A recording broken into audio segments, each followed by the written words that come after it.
icebox guy interests you for several reasons. I love guys with ice boxes because having a thing, sometimes people, like there are people who make a full business of having one type of vehicle, like the road roller guy. He's invested in a road roller and now he's the road roller guy. Whoever needs a road roller, I'm the for guy. Whatever. But he doesn't ask moral questions. No. Sometimes it's to bury bodies. Sometimes for a road.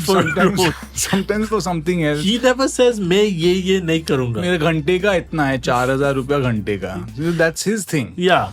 So a lot of people say, listen, I don't have the time or the energy to invest in a full career study and all that stuff. I'll buy this machine. Okay, that's a rare-ish sort of thing. Some weird printer that prints only on leaves or t-shirts, whatever.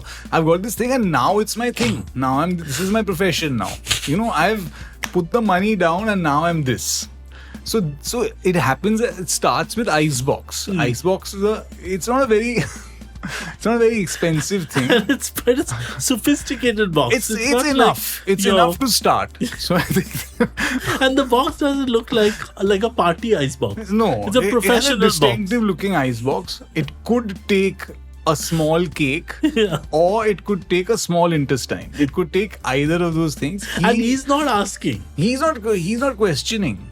कुछ भी डालो उसमें. उंगली डालो, आप आँख डालो उसमें, केक डालो, softie डालो. And his expression on the train doesn't change. He's got an ice box. He's a guy with an ice box. And the great thing is that when, like, if he's ever checked or anyone has to check it, they also accept that he's a guy with an ice box. क्या है उसमें? आँख है sir, आँख. अच्छा, आँख है. ये निपल किसका है? हाँ, वो एक निपल भी है उसका. हाँ, चलो ठीक है. They close it. अरे वो ice box वाला है. Ice box वाला है. He's about morality. Correct.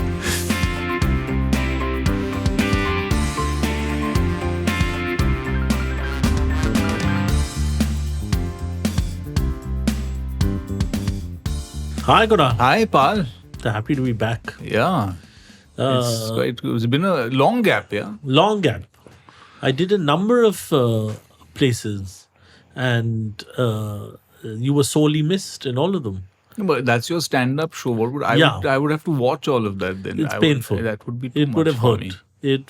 I started in Sweden. Yes. Then I went to a lot of towns. But basically, I realized that if you have a show in the evening in various European towns, you're the only person walking around, you're 5'5", walking around Sweden all day.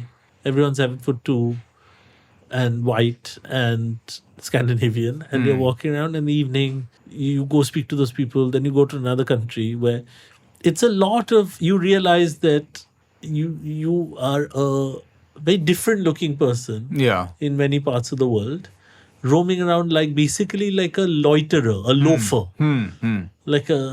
Because holiday makers at least have an agenda. Right. They go on holiday.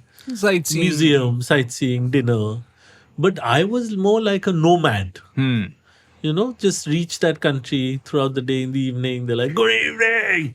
And to speak to a bunch of people in that country. It's quite odd. I think it's a nice way of travel when you have a little bit of work, but then you don't have much of an agenda. You've got maybe an hour, 2 hours of work in the day. And then the rest of your day is basically just to do whatever. Yeah. But you do come back with stories like now we're sharing this with some of our listeners, viewers, that, these are the stories. Hello. With people that this is you in Sweden and you'll bring back some experiences. My thing is that early Chinese travelers who used to come to India, and they used to write accounts. Yeah. They used to write accounts of India and all of that. Were they actually stand-up comics? Like, did they have a gig in the evening? And they must have felt pretty much the same way. And did they on the side do a small, stand-up act? And were they on tour in the same way? Because they must have had a little bit of business. You have a little bit of income on the side. Yes. They must have they must have been trading something. Yeah. They must have little pouch of something that they must have sold. Some snuff, some So they're roaming. Yeah. And they're like, I got an evening meeting with Chandragupta Maurya. I can't mess this up. Yeah. I've got a few jokes for him, whatever. Yeah. I've got this. Yeah. I'll teach him some Chinese, whatever, this, that. And then they kind of bring back stories from India to China. And so you are doing, were they the stand-up comedians of their time? Because they must have had something to do over there. But what happens now is because the world is so connected, imagine India in the Magadh period, right? Where, if I'm not getting it wrong, the early Chinese travelers came around then, right? Like 1400s, maybe even before 1300s. Right. I mean, there must have been many, some even earlier. But when the Middle Kingdoms were big. Sure. So Chandragupta Maurya, Samudragupta. Yeah. If you're a Chinese guy walking around, say you're a Chinese guy walking around Bombay now, you'll get a bunch of people going, right? Imagine what it must have been back then. Exactly. So you're saying that you were that in Sweden. Yeah. Except now there are enough foreigners where people have seen, they know that, okay, they leave you alone. That's it's a boring Bangladeshi time. Dude. He's a Bangladeshi guy. He's just not selling roses. Yeah, whatever. Yeah. So now it's like, but back then, you're a Chinese guy. Imagine he's in India. Yeah. People be poking him and all. Yeah. Sort of do all that. All that stuff would have happened to him. Right. I don't think he could walk down a street. Yeah. Imagine being another skin color, white, black, anything, in India in 1250. Yeah. First, they might kill you. Yes. But I'm saying that there were periods in Indian history where we had populations coming from Africa. Yeah. This thing had people like, there was a Arab population that came and settled. There was a population. Yeah. So, I mean, some parts of the country would have been exposed to it, but in most swaths of the country, they would be complete aliens. So what they used to do, I think, which I think is historically documented, is if they saw a foreign-looking guy, they'd tie him up. And then take him straight to the king or the chief. Right. Just see this. What is this? Please explain. What are we to do with it? Did you feel like that in Sweden? They didn't do that to me.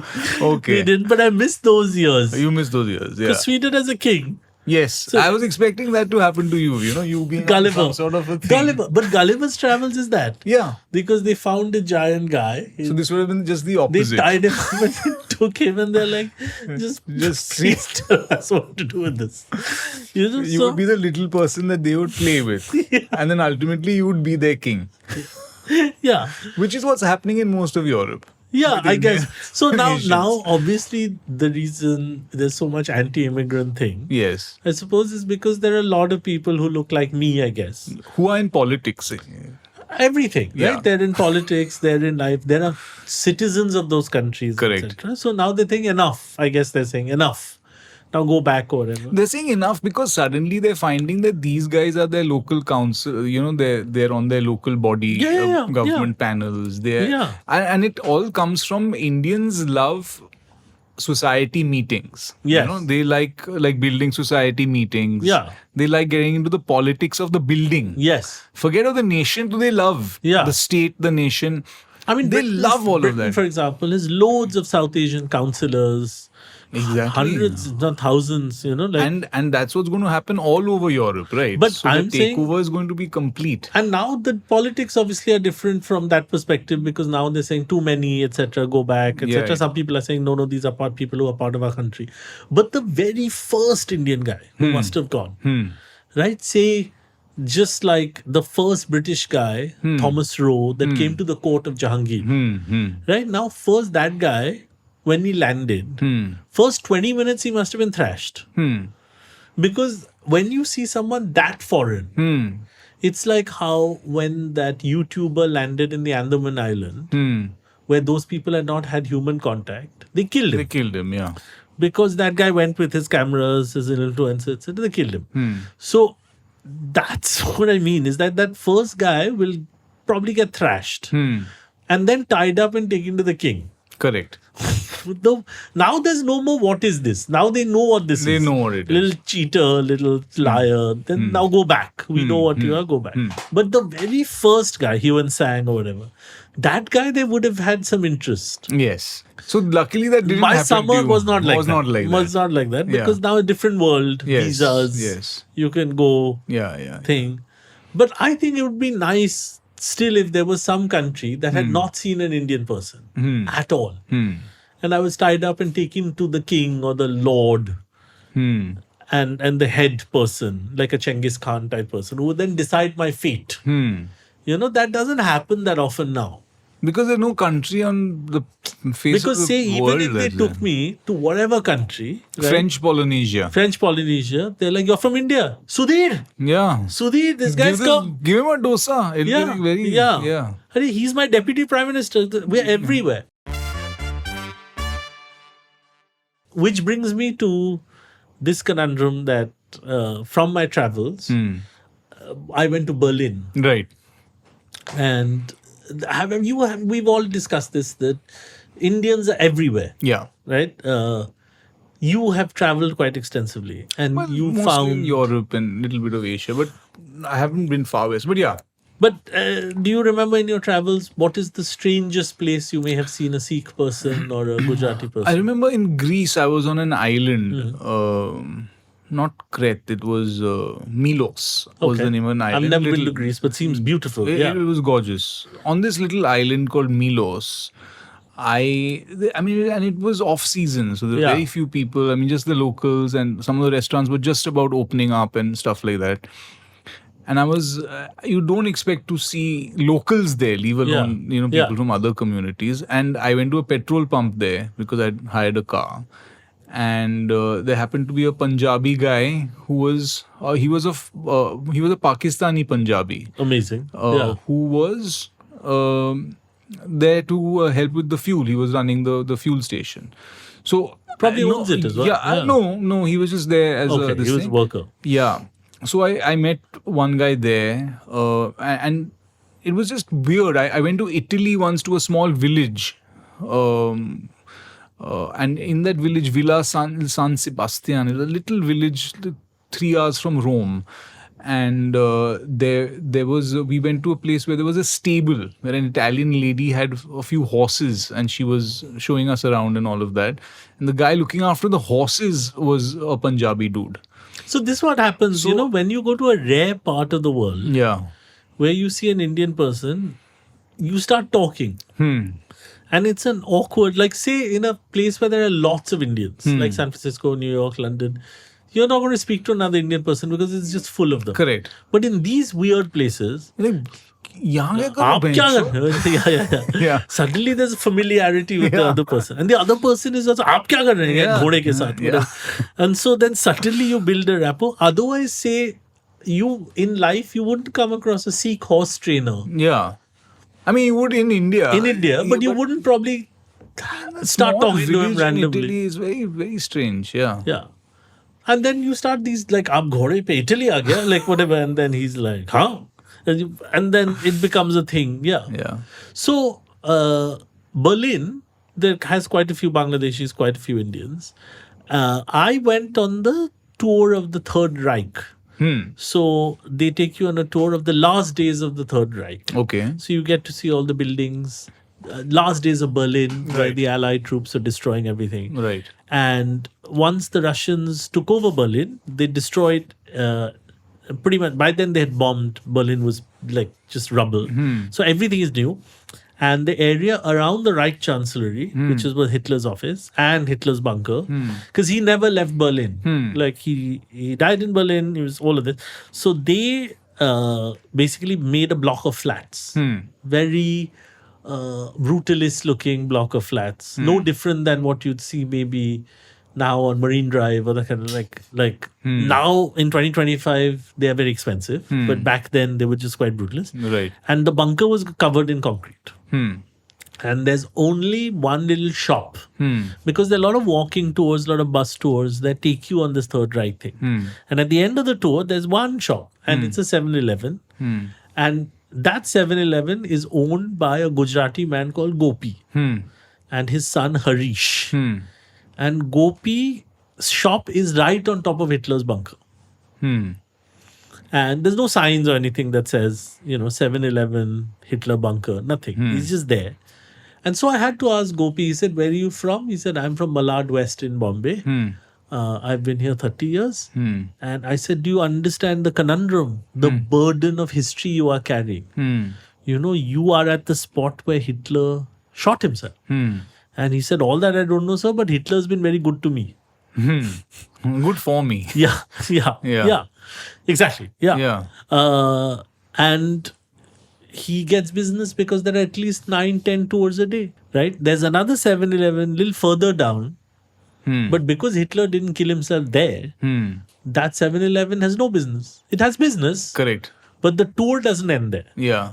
So he's so thankful to Hitler for shooting himself at that spot.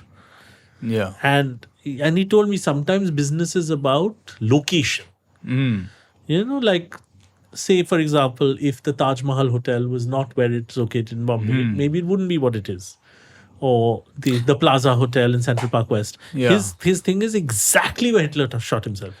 And so sometimes I think, this was one of the rare opportunities where I met an Indian who's traveled quite far and made something of his life, but also carries the burden of World War II on his shoulders. Yeah. Gopi. No, it's great. I just think that maybe he like to say that he specifically has benefited. Yeah. I mean, he has benefited because, I don't know whether he chose that location because Hitler shot himself there. Yeah. Because clearly he didn't choose it before Hitler shot himself there. It wasn't like, I lucked out, he shot himself right. It wasn't that. It was chosen post. Yeah. It wasn't like by chance that, what do you know? Like, this is going to be great for business. Yeah. No, he chose that spot because it had some relevance, like because maybe the tours would come through, there'd be some tourism. Just to follow through on your line of thinking, you're saying, imagine in 1939, when Hitler's bunker is there, he goes to the Nazi party and says, sir, you guys are all underground, right? Because of the Allied bombing. Do you mind if I set up a 7-Eleven here? Because I have a good feeling about this. No one will suspect. Who are you? I'm Gopi. I'm from Malad East. But you mind? Do you mind? Because you guys are all underground. Correct. There's bombing going on. It'll be my risk. Yeah. He said, but there's bombing every night. It's my risk. I'll do the Coke, Pepsi, whatever. Yeah. So you guys stay underground, because without telling them, his hunch was that the Nazi all going to go down there. Yeah. And many years later, people will come. Correct. So I don't think it's a future business bet. It's not like that. a tukka, like this is my. It was not that. Clearly, all these events happened, and then he's found himself there. Yeah. So I think that Hitler having died. Has been good not only for him. It's been good for a large number of people around the world. Most people. All people, I would say. And many good people dying have also resulted in good things. If you're kind of happy with the way your life is panning out right now, most historic events, whether good or bad, have happened so that you find yourself in this current situation. So, but you're not benefiting daily by selling Diet Coke. No, you're not saying this Gopi is benefiting minute by minute. Yeah. So you saw the bullet mark, all that. Those conversations are not happening in your. Yeah. But also when Gopi came in 71, I assume the block of flats were there. I assume the tours were there. Gopi did a quick calculation, saying, okay, the tour is ending here. This is Hitler's bunker. And most of us would have said, my God, the end of the devil. This is where evil ended. That. He, being a Gujarati businessman, said, there's nothing to eat or drink here. Where are people going to eat? Yeah. I mean, all this is happening. The whole world is coming to see where evil ended. Not one Diet Coke, not one hot dog. And it's absolutely right. When people come to a place, they need to be fed, they need to have toilets, they need to have, all the facilities available. And generally, makes completely good business sense. So no conundrum there, right? Like, he shouldn't have to go home and cry every night. Why? Like, I'm profiting from this. He's not profiting. Everyone. Someone else would have done it. all of capitalism is profiting from that death. Yeah. All of the Western world is benefiting from that. You mean the tour guides? No, I'm saying all of economy of America, of Europe for many years, and now the world who the superpowers taken are profiting from that death. You mean like they took money out of Berlin and I mean, so many things then led to, I mean, then you're putting the burden of all economy on on him. Yeah. He's only responsible for those people who come there to eat and drink. Yeah. I don't think the weight of the entire world economy World comes War down II should be on 7-Eleven. Yeah. Like the entire Third Reich. Because then the conundrum is, should places of solemn, horrifying disasters have a coffee shop or a refreshment shop or a little... Yes, but this is not a place of a disaster, right? This is a place of you're celebrating his death. That's true. So actually there should well be a nightclub or a bar over there saying, So that's what actually needs to be there, because you're celebrating. So Berlin's nightclubs should move. Berlin is a big nightclub center. They should all move to around Hitler's bunker. Saying, let's dance to his death. I mean, that's I have a very different conundrum. Yes. My conundrum is, I'm currently fascinated by the guys who come home, like from path labs like Metropolis and stuff. Metropolis, for our listeners abroad, is a Bombay-based or India-based pathological lab. A path lab that runs tests, blood tests, or any other tests. Yeah. I'm fascinated to know, are we the only country in the world where people come home and take blood?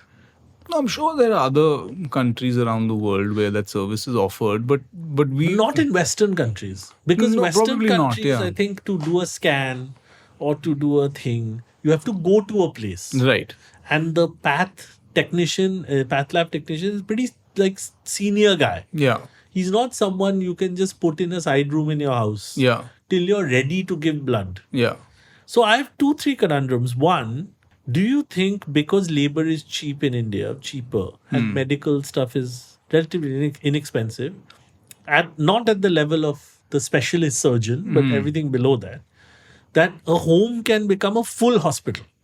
That you can... Fully equipped. Fully. So not just the guy taking blood, but you can do a full open heart. In your house, in the spare bedroom.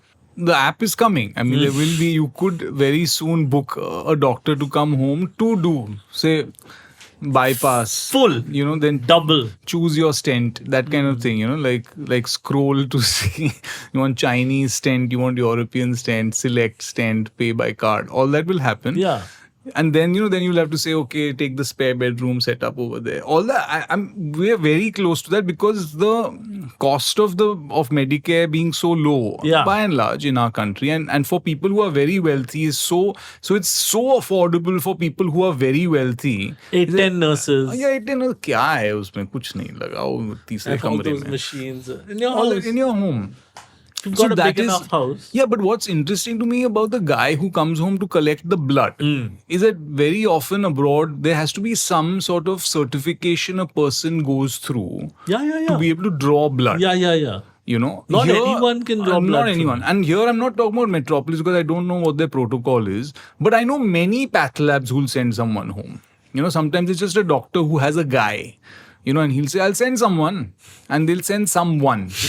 Now that someone is a person who has needles and a rubber band, to strap around your arm. And he's done just this wearing very a blue often. shirt. And he's wearing a blue shirt. He's a normal guy. And he don't ask. He doesn't ask. And he's grown into this role. Yeah. Because he's apprentice. He started as a driver. He started as something, and he was a normal delivery guy, normal Zepto, Shepto, or whatever. He used to do something else. Or he was a lafanga in college. Or she was like not interested. And then her mom said, go and join the doctor. Some shit happened. And she got a phone. finds herself with a phone, a rubber band, and a needle. And now she hasn't really been through any sort of medical training, but she's been around a lot of doctors. And she's now in your house. She or he is now there. And he's experienced a lot. And I think, I'm telling you, they're very good at drawing the blood. It's not that they're bad. They know that they don't have to lick the needle before putting it in, or they don't have to clean it. They know the process. They rip the thing. It's all fresh. You see the thing. But they'll inject and the blood will come out. It's all good. And then they'll put it in some sort of cool bag or purse sometimes also. It could be a normal purse also, which has some sort of metallic steel envelope, which is kind of this thing. So imagine that guy's bag. He's got his deodorant. He's got phone. His axe, or his axe is gone now. Whatever it is, that fog.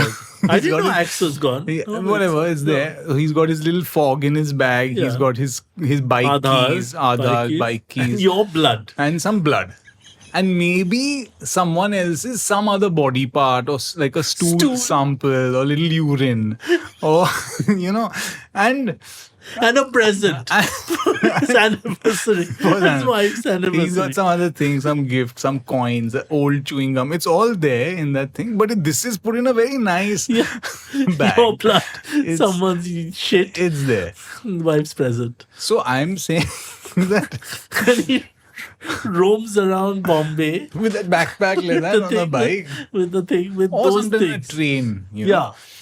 Sometimes they come with a full ice box also. Yeah. Now the ice box guy interests you for several reasons. I love guys with ice boxes because having a thing, sometimes people, there are people who make a full business of having one type of vehicle. Like the road roller guy. He's invested in a road roller and now he's the road roller guy. Whoever needs a road roller, I'm the guy. Whatever. But he doesn't ask moral questions. No. Sometimes it's to bury bodies. Sometimes for a road. Sometimes for something else. He never says, मैं ये नहीं करूँगा. मेरे घंटे का इतना है, 4,000 रुपया घंटे का. That's his thing. Yeah.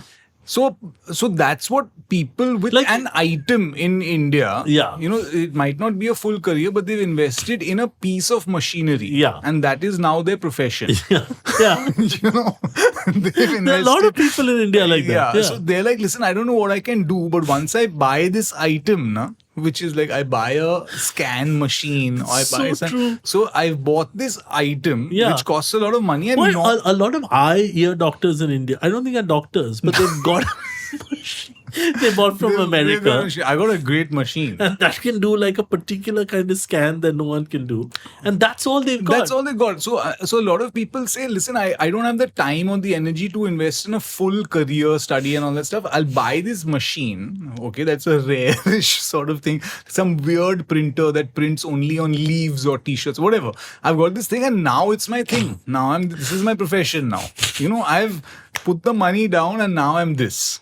So it happens. It starts with icebox. Icebox is it's not a very expensive thing. It's quite a sophisticated box. It's enough. It's enough to start. So I think and the box doesn't look like a party icebox. No, it's a professional box. It's a distinctive looking icebox. It could take a small cake or it could take a small intestine. It could take either of those things. And he's not asking. He's not questioning.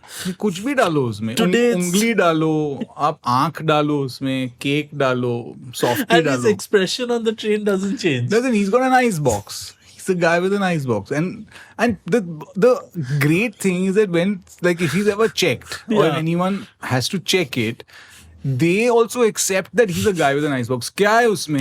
आँख है sir, आँख. अच्छा. आँख है. ये nipple किसका है? हाँ, वो एक निपल भी है उसका. हाँ, चलो ठीक है. They close it. अरे वो icebox वाला है. Icebox वाला है. He's about morality. Correct. So delivery people's hierarchy. Is another thing that's always interested me. Abroad, at the height of COVID, you had to go to a place. Of course, to get tested. Yeah. Here we have people coming home to test. But I'm saying that delivery services like how a Zomato or a, a Dunzo or a whatever it is, Blinkit person is treated very badly in our country. I mean, the security they'll go through, the other lift they have to use, the other not thing, just that. There was a like little lane in Bandra where I used to have an office where these 3 local kids, just to mess around, would just throw stray dogs at the Zomato delivery. guy. Yeah. So the guy would enter the thing and they would tease these dogs and these dogs would chase them and bite them.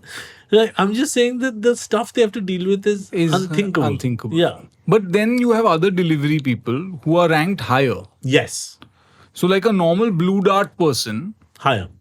Because they've got your credit card. And also because, they're doing courier. It's not an app-based kind of person. He's got a job. And he's got a van. He's got a van, or he's got some sort of the moment you're on those EV two-wheelers, no, then you're going to get slapped around. And a uniform, yeah, neon and yellow, they'll bash you up. But then postmen, normal postmen in uniform with the normal postman satchel and all of that, respected. Yeah. Because he's got a little cap on, government job, all of that. Also, maybe more important documents coming. Who knows? Also, some bump, but some important documents also. Higher. And also gets Diwali bonus from everyone that they deliver to. So knows every building. But the Zomato people are coming to you daily, 30 times. They're not coming for Diwali and all. I mean, they get daily tips. That's another thing. No, but that guy's journey, because he goes to the restaurant where they shout at him. And he's there, he's got his little helmet on, he's there. And then the food comes. And then his little EV cycle thing is the lowest on the road. Yes. Like if an average Innova can run him over, he'll run him over with no repercussions. Then he gets to the thing, then the watchman shouts at him. Will register, all that stuff. All that. Then he goes up, then the person is like, why is my food late? So I mean, on the totem pole of delivery, that guy is the worst. You know who I think is the best? The local medical shop. Because that guy's guy, you can't tell because he's not carrying anything. Typically, you've asked. Because in India, you can get 2 tablets delivered. Yeah. Not even the full strip. No. Just 2. Yeah. 2 Crocin भेजना 2 strip में 2 Crocin 2 and they'll come send also 2 Crocin or 1 lip balm tuck. That guy's got a shirt on, he goes up to the building and he just says noble chemist whatever, and then they just let him up because he's like a hero. Yeah. And then you also desperate because you're breaking out into a rash or whatever, you need antihistamine, so when they call up they immediately bhejo. Yeah. Your child is crying, whatever. That guy, he has the highest. He's the ultimate Brahmin. Because he's got low of delivery. Right? He might have a little thing that says noble chemist, but no one is looking. No one is looking. Right? So I think there's a full hierarchy. Yeah. I wanted to bring up this conundrum with you. I may have forgotten it. 1 second. Which has to do with train travel. I just went on a train journey recently, and the first time in my life there was a European family traveling with me. They got on from Pune. I was going from Pune to Bangalore, and it was an Australian guy, his lovely Russian wife, and their child. And it was, I thought, oh, lovely, we'll chit chat and carry on. And all that happened. But they were also franchisee salesmen for a massive water purifier machine. Okay. So the whole time, 21-hour journey, I was constantly every half an hour being pitched a water purifier. So they said, do you have any ailments? Do you have blood pressure, diabetes? This is the best water for you. So imagine being on like a Bajaj Alliance sales pitch for 21 hours. Oh, that's very Anything painful. I could have done, you think? Like after a while, I put on my headphones, but then I saw, okay, they're in conversation with some guy who's come to sell them an omelette or some biryani, and they can't negotiate. They need my help. So I put the thing down and I tried to help them. And the moment I did that, they were like, what water are you drinking? So the water conversation carried on endlessly. Well, I tend to not engage unless it's this thing. Now I have a weakness. You have a weakness for white people. Yeah. So then immediately you want to be like the host, and you want to be like show them the way and all of that. And this is this. This train usually takes quite long. I've been on this train. You want to get into those conversations and give them a different experience of India. Yeah. You know, because you want to, in your head, say that, there are people like me also in this country. Yes. That's exactly the idea. Yeah. Because we are so racist that imagine two railway executives got on the train. So then there would be two grumpy looking uncles who would look at me and then I would, and then everyone, they would just go on their phone, whatever. Or no one would speak to anyone and it would just be miserable. So I'm saying, for me, I don't want to take on the burden of representing the other side of India. Yeah. I don't want that responsibility. Sometimes if I'm forced into it, I'll take it on. But I don't want the responsibility of saying, listen, everyone is not the same over here. There's some people like me also over here who think this way. I don't want that responsibility. But do you think for someone who's like me, who's a bit racist in their own country? Yeah. Because just like those Instagram things that says, like Indians dirty their own country and it's full of filth. You see comments that says not all. Look at the clean side of India. There are others also. This is also India. Yeah. So, what I'm saying is that you're absolutely right that in some subtle way, while just chatting with them in English, I'm trying to convey that message also. I'm like you only. I'm like you. I'm this kind of person who, you're not going to experience anywhere else. Yeah. Colonial hangover. Like when the British came. Sahib, I'm that guy. Yeah.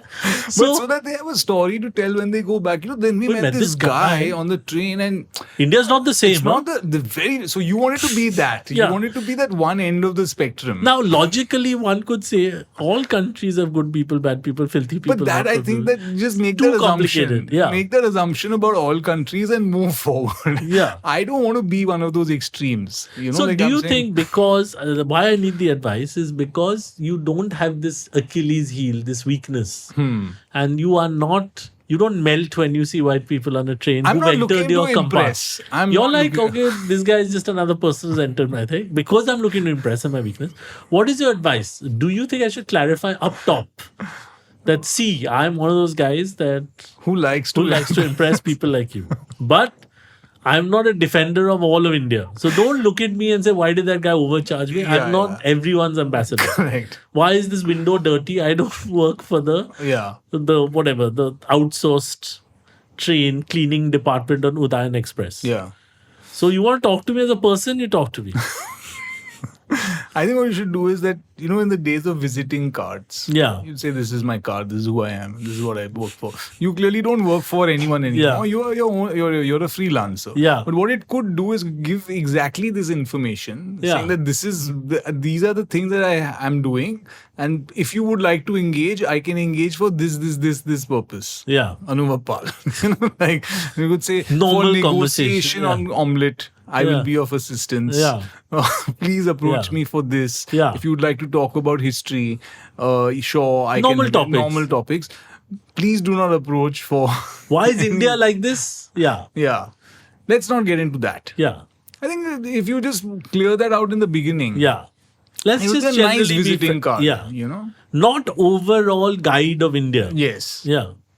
Because then later they're like, but even he let us down because he said this, but then we found out it's this. He was lying. Like it's very difficult. Exactly. But people with a weakness like me, they should be warned. Yeah. This is what I mean. Because I have this weakness. Because the moment I saw white people entering my compartment, I stood up also a little bit like a thing. Because normally when other people, some student will enter who's going from Pune to Bangalore, who's got headphones on. Whatever. I'm like, he's going to ask me, like, can you go up to the top bunk? I'll say, uncle, can you? I'll say, no, I have a leg injury. Want to, Yeah, so I lie to him or whatever. And then it'll get a little awkward for the rest of the journey. Yeah. But I don't have to engage. Correct. He doesn't want to talk to me, I don't want to talk to him. But now white people enter and say hello. Then I'm like, but you're saying give the card and clarify. Correct. Or something. Yeah. Or just be honest at the onset. Very good. My last conundrum. Yes. Very simple conundrum. I'm on a flight. I'm sitting there. Next to me, there's a South Indian guy watching a Telugu film, like one of these KGF, RRR type films. And next to him is a white guy. Now, white guy is watching some very slow Julianne Moore film, Cancer, something's happening. People are speaking very slowly. We're in a field in north of New York. People are chilling. Telugu guy is in the middle of a scene where there's a guy about to throw a car at another guy. It's the hero, he's picked up a car and he's about to chuck it. Now the villain has picked up another car and he's about to chuck it. And the dialogue clearly in Telugu is, "Tu pehle phek, fir main phekunga." And so in English it said, "You throw first," and then it says, "No, you throw first." And that's where the Telugu guy pauses it for some reason to eat something. And the white guy next to him is watching something else and he just does this. And then he looks at the Telugu guy. And it's like one of those moments where I feel like someone should have explained to the white guy what the scene was. And I felt a little guilty again, like the train thing, that I didn't. This again comes down to burden of history, right? Going back to Gopi in Berlin. Should either one of us have said, "See, Telugu films are a bit like this, where it's perfectly common for someone to throw a full car at someone." In fact, in the next scene, the hero is just going to run up a building like this and then chuck a helicopter at the villain or whatever. Like, this is just the grammar of movies like this. Neither one of us did that. We carried on watching, but that guy had that look on his face like, "Someone please tell me, what is this?" Yeah. There's a couple of things that you raise here. Yeah. The first one is that the burden of being the guide. Yeah. Again, you're lifting this burden of trying to be the guide to someone else and saying that I'm your guide and I will show you what this means. Sometimes things are just best left unexplained because there are many forms of entertainment or cultural things that we cannot fathom ourselves. Like there's so much Japanese entertainment. I'm not talking about anime, like some of those Japanese TV shows, their game shows, their talk shows. Yeah. Where there's no way we can understand what they're doing, why they're doing it. One of our producers was saying, they have a game where two schoolgirls blow into a pipe where they're trying to push a cockroach into each other. Yeah. Into each other's mouth. Yeah. I mean, and other random things, there'd be people painted, doing all sorts of things, hitting each other with a ping pong. I don't know, it's just like insane stuff. Now, there's no way that I can understand it or anyone can explain it to me either. And if I'm sitting next to, say, a guy who works for Mitsubishi, who is going on a foreign trip, it's not his job to explain. It's not his job. Listen, I will tell you about how it works in Japan. It's no point. There's no point. What is interesting to me always about the entertainment that someone else is watching is that, as you said, the first reaction is to see what a person is seeing and the second is to see who is seeing it. So your judgment about who this person is and what their values are, what they like, they dislike, because even when I see what someone else is reading, seeing, watching, my first thing is that, who's this guy who's watching this shit? And that's exactly because you looked at the guy's face. He first saw the thing and it was frozen on two guys holding two reasonably large Suzukis, like one of those Maruti Brezza type cars, on their heads, ready to chuck it at each other. So he looked at that for a bit and it didn't look comedic or funny. It wasn't like in a comic book kind of there was world. like a woman screaming in the background. There's a fire going. So he looked at that and then he just looked at this guy. Then he looked at both of us saying, it'd be nice. Yeah. I'm not asking for it. We don't even know each other, but it'd be nice if... It was that...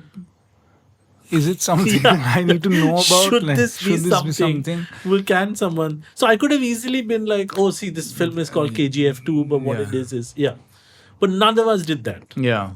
We just pretended like... I think it's best left like that. Because for me, honestly, it is as good as that guy looking at his Julianne Moore movie. Yeah. And saying, what the fuck Nothing's is that? happened for Nothing's hours. happening for hours. What is this guy doing? So you can't explain that guy the Julianne Moore movie. She's just living in this house. She's living, then doors cancer, opening, and then then they have to deal with it. So in this scene, no one has said anything for 11 minutes. So how are you going to explain it to that guy? So that guy will go home, and his wife is like, "How's the flight?" No, it was fine.